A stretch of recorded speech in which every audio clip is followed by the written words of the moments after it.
My name is Nicholas Vlachopoulos and I'm in charge of the software group at Automated Analysis Corporation. I have also worked extensively in developing Comet Acoustics, which is the software product used in the numerical examples in this lecture series. What we are going to discuss is the coupled analysis, and by using the term coupled, we mean that we solve the structural vibration and the acoustic response simultaneously. In this manner, we are able to account for the effect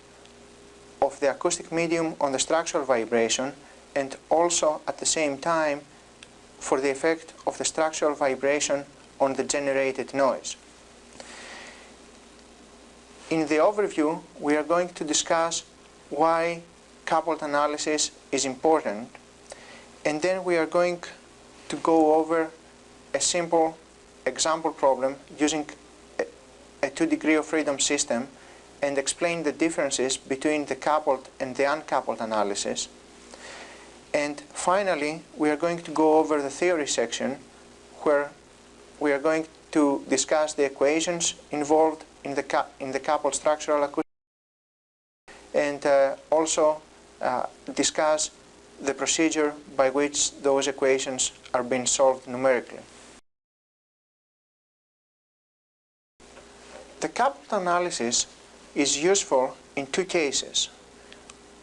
First, when we have a strong interaction between the acoustic medium and the structural vibration. And the second case is when we want to solve problems where we have noise transmitted through flexible structures. For example, if we have a plate which is vibrating in the air, the response is going to be very similar if the plate was vibrating in vacuum. However, if we submerge that plate in another acoustic medium like water, then the existence of the acoustic medium is going to affect the vibration, and in that case we need to perform a coupled analysis in order to account for that effect. Also, in cases where we have very strong acoustic excitation, like maybe the engines of a rocket, that very strong acoustic field is going to excite structural components, something like the fairing of the rocket, and we need to be able, in that case, to compute the structural vibration that is getting generated due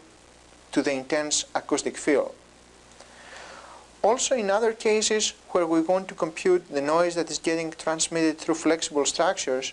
we might have in mind an example of noise generated by an engine and transmitted inside the flexible compartment of a passenger car. So these are just three typical example cases where the coupled analysis is important, and we need at the same time to solve for both the structural vibration and the acoustic response. In this tutorial, we are going to use two single-degree of freedom models and utilize them to explain the differences between coupled and uncoupled analysis. We consider the response of the first model to be the structural vibration and the response of the second model to be the acoustic response. Typically, we have a structural finite element model representing the structure, and then an acoustic boundary element model representing the acoustic medium. In the uncoupled analysis, we solve first for the structural vibration, and once we have that information, we utilize it as boundary condition for our acoustic analysis, and using the boundary element method, we are able to compute the acoustic response. In the coupled analysis, instead of solving the two systems individually, we connect them together And in that case, we solve for the structural vibration and the acoustic response simultaneously, and at that point we are able to account for the effects of the structural vibration on the acoustic response and also for the effect of the acoustic response on the structural vibration.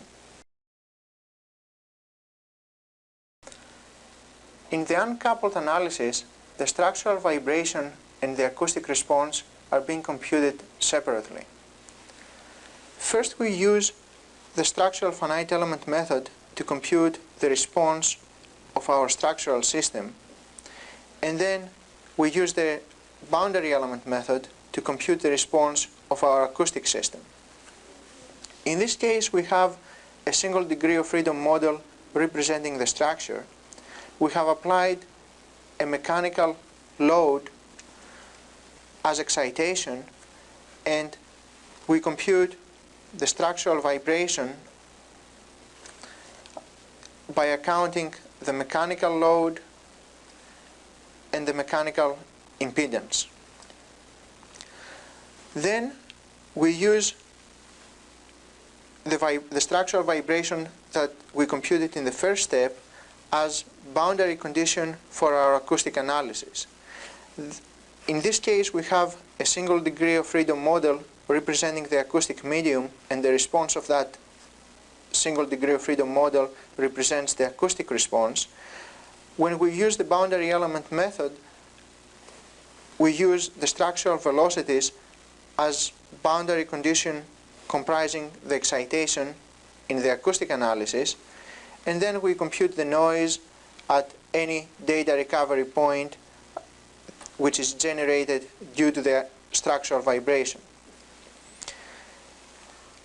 Again, in this case, we have the equations of the single degree of freedom model that express the acoustic response in terms of the characteristics of the acoustic system, the mass and the stiffness of the single degree of freedom model in this case, and also the acoustic response depends on the boundary conditions imposed from the structural vibration. It is worthwhile to keep in mind these two equations for the structural response and the acoustic response in the case of the uncoupled analysis, and then later compare these expressions with those that we are going to derive for the coupled system. In the coupled analysis, both the structural response and the acoustic response are being computed simultaneously. We are using the two single degree of freedom models that we utilized in the uncoupled analysis, but in this case we have connected them together. And similar to the previous example of the uncoupled analysis, we use as excitation a mechanical load applied on the structural system. Because we have connected the structural system and the acoustic system together, the structural response is going to be influenced by its contact to the acoustic system, and also the acoustic response is going to be influenced by the properties of the structural system. In this simple example problem, we have not included any damping neither for the structure or for the acoustic medium, just so that the derivation of the equations is simplified.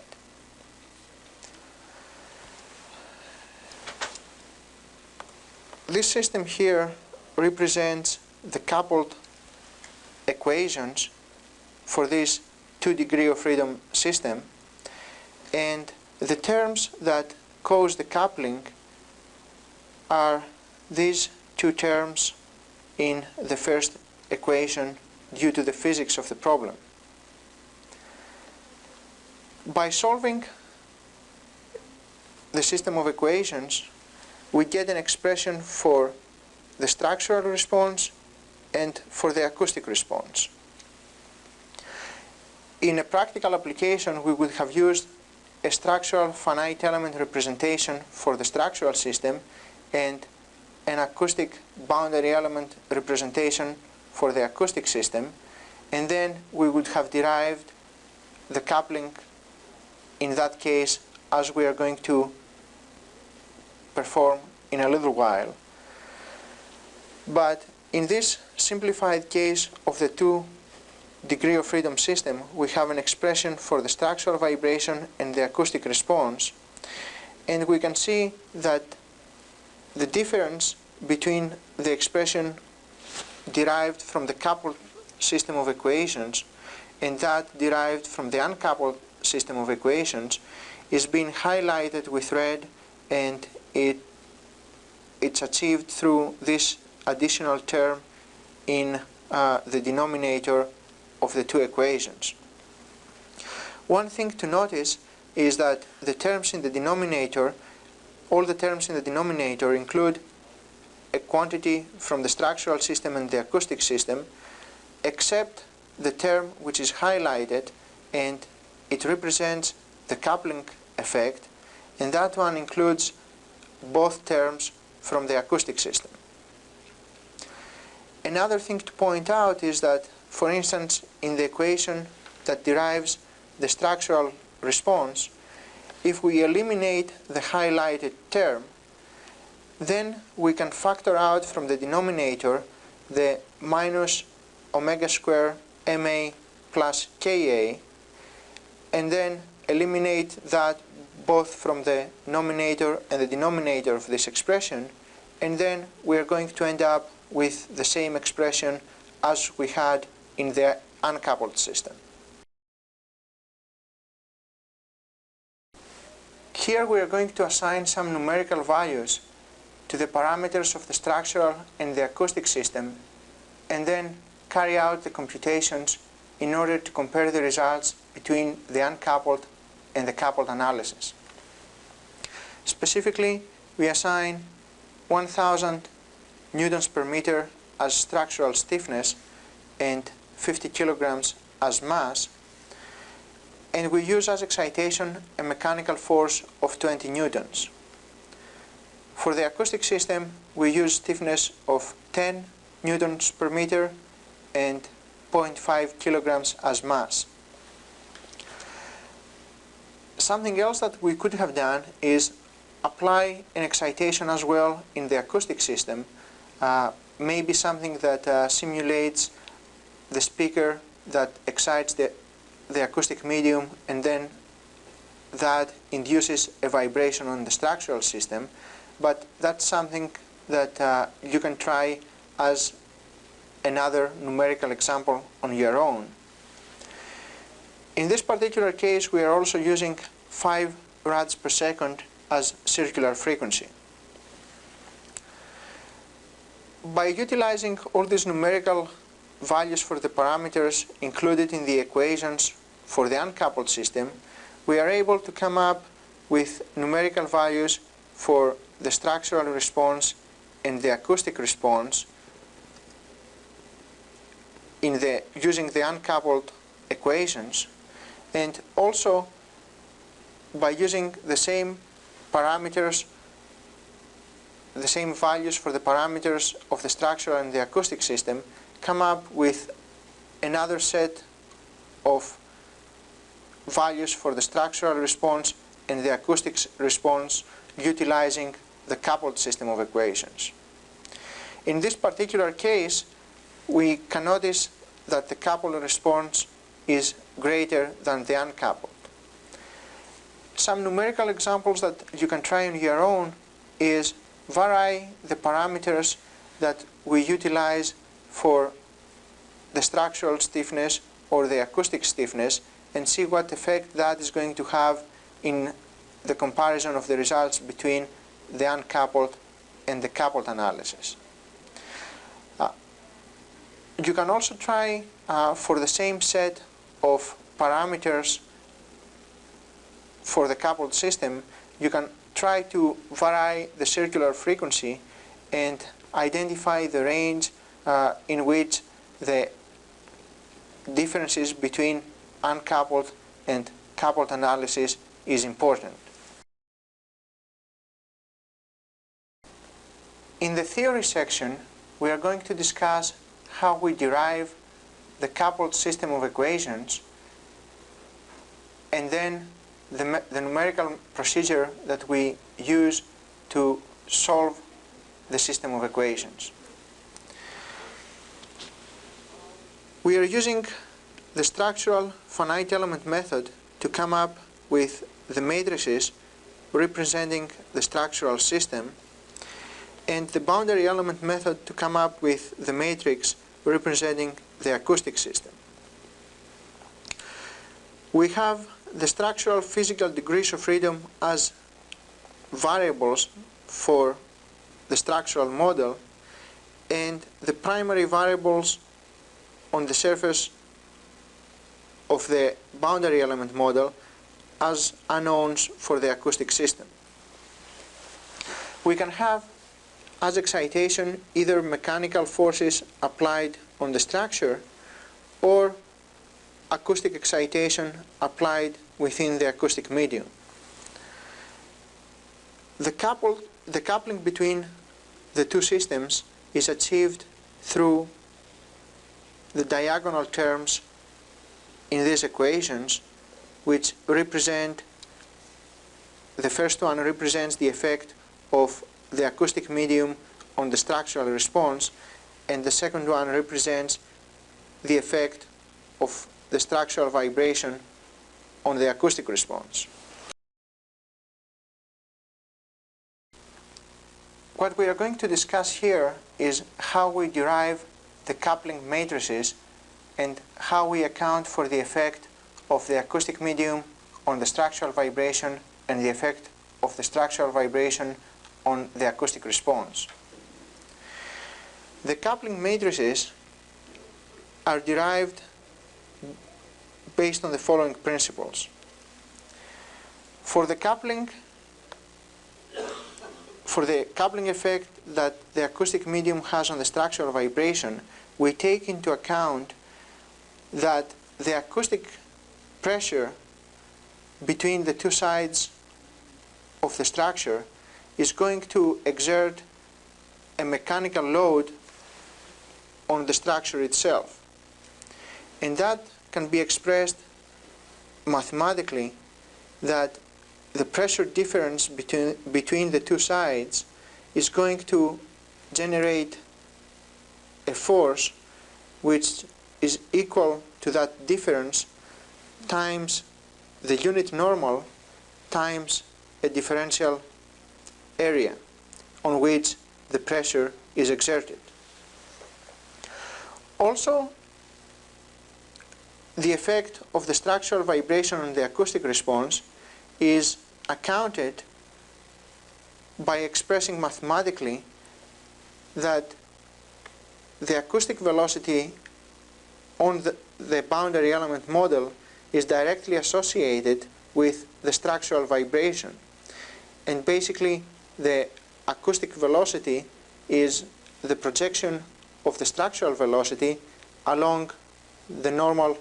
on the boundary element model. So by utilizing these two physical principles, we are able to assemble the coupling matrices that we saw before in the coupled structural acoustic system of equations. Although we utilized the physical degrees of freedom for the structural system when we derived the coupled structural acoustic equations, what we are going to do is represent the structural physical degrees of freedom in terms of their model. And we have two reasons for doing that. First, we are going to reduce the number of variables for the structural system, and then we are going to transform the structural matrices into diagonal matrices due to the orthogonality property of the normal modes. So in this case, what we do is we express the structural physical degrees of freedom in terms of the normal modes of the structural system and the modal degrees of freedom. For instance, for a structural system that might have 20,000 structural degrees of freedom, we might only utilize 200 modal degrees of freedom to represent the system. So we have a significant reduction in the number of parameters that we use to describe the system. It is also important to mention that we want the normal modes to be mass normalized, but that is probably the default in most computations, in most structural finite element computations, which allows us to compute normal modes. By utilizing the expression of the structural physical degrees of freedom in terms of their modal in equation 1, we are able to absorb the modal matrix in the coupled system of equations and transform the coupled matrix to represent the coupling between the acoustic degrees of freedom on the surface of the model with the modal degrees of freedom of the structure. Next, we are going to pre-multiply the structural system of equations with the transpose of the modal matrix in order to utilize the orthogonality property of the normal modes and transform the structural stiffness and mass matrix into diagonal matrices. So for the top part of the coupled system of equations, which represents the structural system,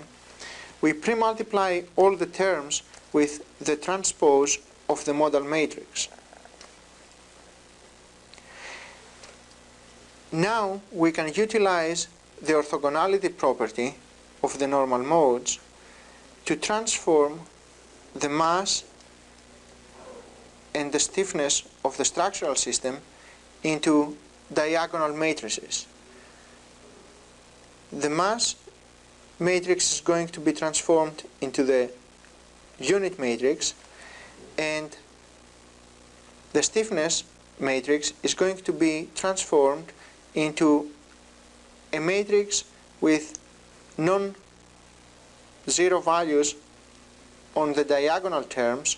and those non-zero values are the eigenvalues of the system. One important thing to point out is that we need to have mass normalized eigenvectors so that when we pre-multiply and post-multiply the mass matrix with the modal matrix, we can get the unit matrix. So far, we have utilized the modal matrices in order to transform the physical degrees of freedom for the structure to the corresponding modal degrees of freedom. So instead of having mass and stiffness matrix for the structure, now we have to deal with diagonal matrices. We have transformed the coupling matrix that represents the effect of the acoustic degrees of freedom to the structural degrees of freedom to represent the effect of the acoustic primary variables on the surface of the model to the modal variables of the structural system. And also we have transformed the structural forces to the corresponding modal forces. Next, we are going to use a partitioning and condensation technique to reduce the system of equations to that of the acoustic degrees of freedom. In order to do that, we are going to take the first equation, the top part of the equation of the coupled system, and express the modal participation factors of the structural system in terms of the different matrices and the structural excitation that it is included in the equations, and also in terms of the acoustic primary variables on the surface of our boundary element model. Once we achieve that, then we can substitute that expression into the lower part of the system of equations and come up with a reduced system that has as variables only the primary acoustic variables on the surface of the boundary element model. Something to note here is that because we utilized modal degrees of freedom for the structure, the inversion of this matrix, which is included in the effect of the structure in the acoustic variables, is not at all difficult to do because this is a diagonal matrix, so there is no computation cost associated with inverting a diagonal matrix. In this condensed system of equations from which we compute the primary acoustic variables on the surface of our boundary element model, we can very easily see the effect of the structure in the acoustic system of equations, and also the effect that the structural mechanical load can have in the acoustic response on the surface of the boundary element model. Once we compute the primary variables on the surface of the model from this condensed system, we can do two things. One, be able to compute the acoustic response at any point in space, since we now know all the primary variables on the surface of the model, and we can go back in the expression that we obtained for the modal participation factors in terms of the primary acoustic variables on the surface of the model, and back calculate the modal participation factors, that is information about the response of the structural system. Then we can go one step further back and actually derive the physical degrees of freedom for the structure from its modal participation factors. And that the computation of the primary variables on the surface of the model and the computation of the structural behavior concludes the computations for the coupled structural acoustic system of equations. Before we conclude the lecture on the coupled structural acoustic analysis, it is important to point out the capability of having an unequal mesh density between the acoustic model, the acoustic boundary element model, and the structural finite element model. We utilize an acoustic boundary element model to model the acoustic medium, and then a structural finite element model to represent our structure. In most practical applications, the discretization in the structural finite element model is much finer than that of the acoustic boundary element model. And that can be handled in the coupled analysis by assembling appropriately the coupling matrices that account for the effect of the acoustic medium on the structural response and the effect of the structural vibration on the acoustic response. Further, it is possible to identify only a certain portion of our boundary element model to be interfacing with the structure. And we can have another portion of our acoustic boundary element model which we do not consider to be interfacing with the structure. Similar, for the structural finite element model, we can assign only a portion of it to be interfacing with the acoustic medium and have another portion of our structural model not associated with the acoustic boundary element model. In addition, we can include modal damping in the system of equations for the structure, and that's something that was omitted in the derivation of the